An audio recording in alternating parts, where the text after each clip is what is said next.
तहब्बुर राणा को पीएम मोदी नहीं, अमेरिका से कांग्रेस लेकर आई। पवन खेड़ा का ये कैसा दावा।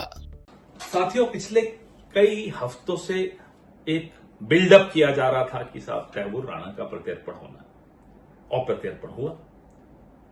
पिछले 1.5 दशक से जिन एजेंसीज ने इस दिशा में बहुत मजबूती से कदम उठाए, यूपीए की सरकार के वक्त जो कदम उठाए गए, और उन्हीं एजेंसीज ने इस सरकार के तहत भी उन्हीं कदमों को और आगे बढ़ाया, उसके लिए बहुत बधाई के पात्र हैं। लेकिन इसके लिए जो एक श्रेय लेने की होड़ मोदी सरकार के में और मोदी सरकार के भक्तों में मची हुई है, वो आपको थोड़ा समझना चाहिए, क्योंकि ये लोग तो सूर्योदय के लिए भी श्रेय नरेंद्र मोदी को देते हैं, सूर्यास्त के लिए भी उन्हीं को श्रेय देते हैं, सूर्य ग्रहण को छोड़कर बाकी सब चीजों का श्रेय नरेंद्र मोदी को देते हैं। उनको छोड़िए, लेकिन क्रोनोलॉजी समझिए। क्रोनोलॉजी क्या है? अक्टूबर 2009 में डेविड हेडली और तहव्वुर राणा डेनमार्क के कोपेनहेगन में आतंकी हमले की साजिश करते हुए पकड़े गए। जब वो पकड़े गए तो यह खुलासा हुआ कि मुंबई के 26/11 के हमलों में के भी यही जिम्मेदार हैं।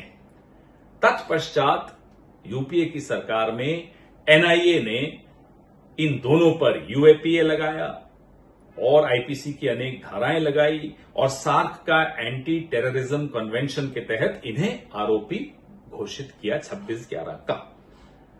इसके बाद कानूनी प्रक्रिया चलनी शुरू हुई। अमेरिका में अलग कानूनी प्रक्रिया चल रही थी।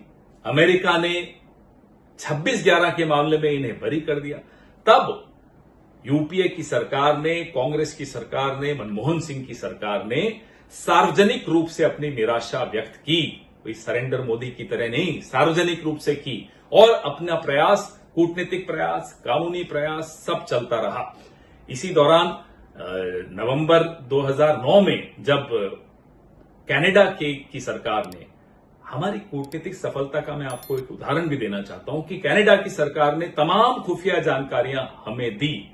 अमेरिका की सरकार ने एमलैट के तहत खुफिया जानकारियां हमें दी। ये सब यूपीए सरकार में हुआ।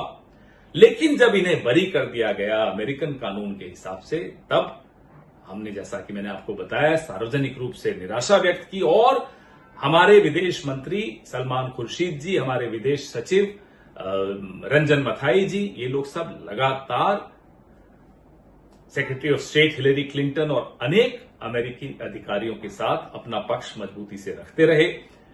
और उसके बाद जाकर हमारी, खैर सरकार चली गई वो अलग बात है, फिर जो नई सरकार आई उसके तहत भी एजेंसीज ने वही कदम, वही फाइल, वही मजबूत कागज जो यूपीए के वक्त इकट्ठे किए गए थे, उन्हीं को आगे बढ़ाया।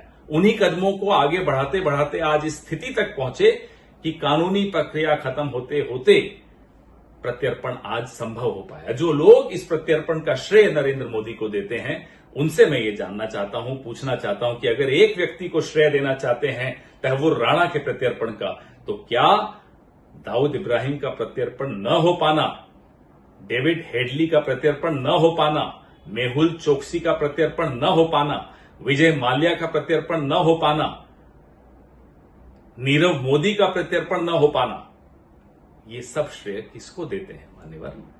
यह भी जानने लायक बात है। ये बात भी समझ लीजिए, जब भी भारत के हितों के खिलाफ कुछ भी होता है, वो पार्लियामेंट अटैक हो जो बीजेपी के वक्त हुआ, वो कंधार हो जो बीजेपी के वक्त हुआ, हम बीजेपी सरकार के साथ कंधे से कंधा मिलाकर भारत के हितों की रक्षा करने के लिए खड़े रहे।